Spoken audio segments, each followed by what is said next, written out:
ಅವ್ರನ್ನ ನೋಡಿ ಸಖತ್ ಬೇಜಾರಾಯಿತು. ಆ ಮಕ್ಕಳನ್ನ ನೋಡಿ ಯಾಕಂತ ಗೊತ್ತಿಲ್ಲ. ಅದು ಹೆಂಗೆ ಅವ್ರ ಲೈಫ್ ವಿಥೌಟ್ ದೇ ಪೇರೆಂಟ್ಸ್ ಅವರು ಲೈಫ್ ಲೀಡ್ ಮಾಡ್ತಾರೆ. ನಾವು ತುಂಬ ಪುಣ್ಯ ಮಾಡಿರಬೇಕು. Hello guys, welcome back to my channel. ಎಲ್ಲರೂ ಹೇಗಿದ್ದೀರಾ? ನಾನಂತೂ ತುಂಬ ಚೆನ್ನಾಗಿದ್ದೀನಿ. ಇದು ಡಿಸೆಂಬರ್ 31 ಇಯರ್ ಎಂಡಿಂಗ್. ಇಷ್ಟು ಬೇಗ ಆಗ್ಬಿಡ್ತು ನೋಡಿ ಇಯರು. ಸರಿ, ಪೂಜೆ ಸಾಮಾನು ಎಲ್ಲ ತೊಳಿತಾ ಇದ್ದೀನಿ. ನೈಟ್ 12ಗೆ ದೀಪ ಹಚ್ಚೋಣ ಅಂದ್ಕೊಂಡೆ, ಬಟ್ ಆಗಿಲ್ಲ. 12ಗೆ ಎದ್ದೋಲ್ಲನ ಅಂತ ಅಂದ್ಕೊಂಡು ಒಂದು 11ಗೆ ಮಲ್ಕೊಂಡೆ. ಹಾಗೆ ಮಲಗಿಬಿಟ್ಟಿದ್ದೀನಿ. ಸರಿ ಓಕೆ ಅಂತ ಬೆಳಿಗ್ಗೆ ಎದ್ದು ಪೂಜೆ ಎಲ್ಲ ಮಾಡಿಕೊಂಡು ಬೆಳಿಗ್ಗೆ ಎದ್ದು ಮಕ್ಳಿಗೆ ಎಣ್ಣೆ ಎಲ್ಲ ಹಚ್ಬಿಟ್ಟಿದ್ದೆ. ಎಣ್ಣೆ ಹಚ್ಚಿ ಚೆನ್ನಾಗಿ ಫಸ್ಟ್ ನಾನು ಸ್ನಾನ ಮಾಡ್ಕೊಂಬಿಟ್ಟೆ. ಮಕ್ಳಿಗೆ ತಿಂಡಿ ಎಲ್ಲ ಆದಮೇಲೆ ಸ್ನಾನ ಮಾಡಿಸ್ಕೊಳೋಣ ಅಂತ ಇವತ್ತೇ ಎಲ್ಲ ರೆಡಿ ಮಾಡಿ ಇಟ್ಕೊಂಡ್ರೆ, ದಿವಸ ಮುಂಚೆನೆಲ್ಲ ರೆಡಿ ಮಾಡಿ ಇಟ್ಕೊಂಡ್ರೆ ನೆಕ್ಸ್ಟ್ ಡೇ ಬೇಗ ಆಗುತ್ತೆ ಅಂತ ಒಂದು ದಿವಸ ಮುಂಚೆ ಎಲ್ಲ ರೆಡಿ ಮಾಡ್ಕೊಂಬಿಡ್ತೀನಿ. ಮಕ್ಕಳಿದ್ದಾರಲ್ವ, ಆವತ್ತೇ ನಾನು ಎಲ್ಲ ತೊಳ್ಕೊಂಡು ಎಲ್ಲ ಮಾಡ್ಕೊಳಕ್ಕಾಗಲ್ಲ. ಇದು ವೀಳ್ಯದೆಲೆ ಕಲಶನ ಇಟ್ಟೆ. ಫಸ್ಟ್ ತೊಳ್ಕೊಂಬಿಡ್ತೀನಿ. ಎಲೆನ ಕಲಿಸ್ಕೊಂಡು, ಆ ಕಲಶ ಎಂಟಿಯಾಗೆ ಕಲಶ ಇಡಬಾರ್ದು, ಅದಕ್ಕೆ ನೀರು ಹಾಕಬೇಕು. ಇಲ್ಲ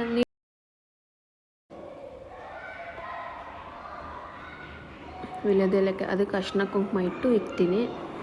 3 ಇಡ್ಬೋದು, 5 ಇರ್ಬೋದು. ನಾನು 3 ಇಡ್ತೀನಿ. ಚಿಕ್ಕದು ನೋಡಿ ತಗೊತೀನಿ. ಚಿಕ್ಕದಾಗೆ ವೀಳ್ಯದೆಲೆ, ಯಾಕಂದರೆ ಕಲಶ ಚಿಕ್ಕದಲ್ವಾ, ಅದಕ್ಕೆ ಎಲ್ಲ ಮುಗೀತು ಅದೆಲ್ಲ ಕೆಲಸ. ಮಗಗೆ ಹಾಲು ಇಡ್ತಿದ್ದೆ, ನನಗೆ ಟೀ ಮಾಡ್ಕೊತಿದ್ದೆ.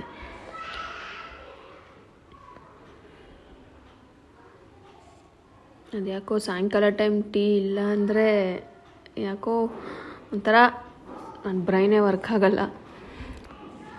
ಟೀ ಕುಡಿಬೇಕು. ಸರಿ, ಸ್ನ್ಯಾಕ್ಸ್ ಮಾಡಿಕೊಡ್ತಿದ್ದೆ ಮಕ್ಕಳಿಗೆ. ಮಕ್ಕನ ತುಂಬ ದಿವಸ ಆಯಿತು ಕೊಡ್ತಾನೆ ಇದ್ದಿಲ್ಲ. ಸರಿ ಕೊಡೋಣ ಅಂತ ಮಾಡ್ತಾ ಇದ್ದೆ ಮಕ್ಕನ. ಅದಕ್ಕೆ ತುಪ್ಪ ಉಪ್ಪು ಹಾಕಿದ್ರೆ ಸಾಕು. ದೊಡ್ಡವ್ರು ತಿನ್ನಂಗಿದ್ರೆ ಚಾಟ್ ಮಸಾಲ, ಚಿಲ್ಲಿ ಪೌಡರ್, ಅರ್ಶಿನ ಎಲ್ಲ ಹಾಕೋಬೋದು ನೀವು. ಆಗಿನ್ನೂ ಟೇಸ್ಟಿಯಾಗಿ ಚೆನ್ನಾಗಿರುತ್ತೆ. ಮಕ್ಕನದಲ್ಲಿ ಇನ್ನೂ ಏನೇನೋ ಮಾಡ್ತಾರೆ, ಬಟ್ ನನ್ನ ಮಕ್ಕಳು ಇದೇ ಇಷ್ಟಪಟ್ಟು ತಿಂತಾರೆ ಅಂತ ಇದೇ ಮಾಡಿಬಿಡೋದು. ಸರಿ, ನಂದು ಟೀ ಆಯ್ತಲ್ಲ, ಕುಡ್ಕೊಂಡು ಒಂದು ಕನ್ನಡ ಸಾಂಗ್ ಕೇಳ್ತಿದ್ದೆ. ನನ್ನ ಫೇವ್ರೆಟ್ ಸಾಂಗ್ ಅದು.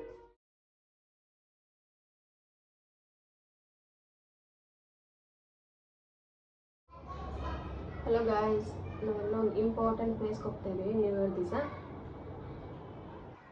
ನೋಡಿ ಇಷ್ಟ ಆದರೆ ನಿಮ್ಮ ಒಪಿನಿಯನ್ನ ಕಮೆಂಟ್ ಮಾಡಿ.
Open the pants. Door, wait. Open door.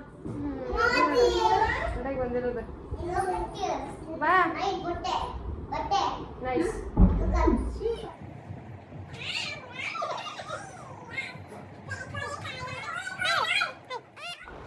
Ready ಆದ್ವಿ, ಹೋಗ್ತಾ ಇದ್ದೀವಿ. ತುಂಬ ಹತ್ರನೇ ಇತ್ತು ಆ ಪ್ಲೇಸ್ ಇದೆ ನೋಡಿ. ನ್ಯೂ ಇಯರ್ ಯಾಕೋ ಈ ಥರ ಜಾಗದಲ್ಲಿ ಸೆಲೆಬ್ರೇಟ್ ಮಾಡಬೇಕು ಅನ್ನಿಸ್ತು. ಅದು ಯಾಕೆ ಸಡನ್ನಾಗಿ ಅನ್ನಿಸ್ತು ನಂಗೆ ಗೊತ್ತಿಲ್ಲ. ನೈಟ್ 31 ನಿನ್ನೆನೆ, ಲೈಕ್ 31 ನೈಟ್ 11 or 11:30 ಸಡನ್ನಾಗಿ ನನಗೆ ಯಾಕೆ ಹೀಗೆ ಮಾಡಬಾರ್ದು, ನ್ಯೂ ಇಯರ್ ಸೆಲೆಬ್ರೇಟ್ ಮಾಡಿ ನಾವು ಸುಮ್ಮನೆ ದುಡ್ಡು ವೇಸ್ಟ್ ಮಾಡೋ ಬದಲು ಆ ದುಡ್ಡು ಇಲ್ಲೇ ಹಾಕಿ ಅವ್ರಿಗೆ 3 ಟೈಮ್ ಊಟ ಆರಾಮಾಗಿ ತಿನ್ಕೊತಾರಲ್ವ, ಅವ್ರಿಗೆಷ್ಟು ಖುಷಿ ಆಗುತ್ತೆ. ನಂಗೆ ಅವ್ರ ಮಕ್ಕಳು ನೋಡಿ ತುಂಬ ಬೇಜಾರಾಯ್ತದೆ, ಯಾಕೋ ಗೊತ್ತಿಲ್ಲ.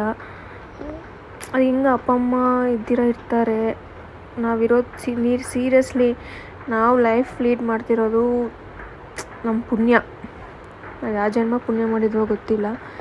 ಇಂಥ ಲೈಫ್ ಲೀಡ್ ಮಾಡ್ತಿದ್ದೀವಿ ಅಂದರೆ ನಾವು ಪುಣ್ಯ ಮಾಡಿರಬೇಕು. ಅದಕ್ಕೆ ದೇವ್ರಿಗೆ ಥ್ಯಾಂಕ್ ಯು ಹೇಳಬೇಕು. ಚೆನ್ನಾಗಾಯಿತು. ಕೇಕು ತಗೊಂಡೋಗಿದ್ವಿ ಹಂಗೆ. ನಾನು ನಿನ್ನೆ ಎಲ್ಲ ಮಾತಾಡ್ಬಿಟ್ಟಿದ್ದೆ. 3 ಟೈಮ್ಸು, ಮಾರ್ನಿಂಗ್ ಬ್ರೇಕ್ಫಾಸ್ಟ್, ಮಧ್ಯಾಹ್ನ lunch and night dinner 3 time ಅವ್ರಿಗೆ ಅರೇಂಜ್ ಮಾಡಿ ಅಂತ ಹೇಳಿದ್ದೆ. ಅಪ್ಪ ಎಲ್ಲ ಅರೇಂಜ್ ಮಾಡಿದರು. ನಂಗೆ 11:30ಗೆ ಲಂಚ್ ಅಂದಿದ್ರು. ನಾವು 12:30 ಆಗೋಯ್ತು. ನಾವು ಬರೋಷ್ಟಕ್ಕೆ 12:30 ಮೇಲೆ ಆಯಿತು. ನಾನು ಹೇಳಿದೆ, ನೀವು ಸ್ಟಾರ್ಟ್ ಮಾಡ್ಕೊಳ್ಳಿ, ಮಕ್ಳು ಕಾಯಿಸ್ಬೇಡಿ, ಅವ್ರು ಊಟ ಮಾಡಲಿ.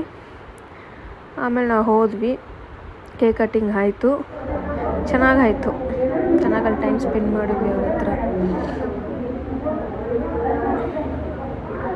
ಆ್ಯಂಡ್ ಎಲ್ಲ ನನ್ನ ಸಬ್ಸ್ಕ್ರೈಬರ್ಸ್ ಎಲ್ಲರಿಗೂ ಹ್ಯಾಪಿ ನ್ಯೂ ಇಯರ್.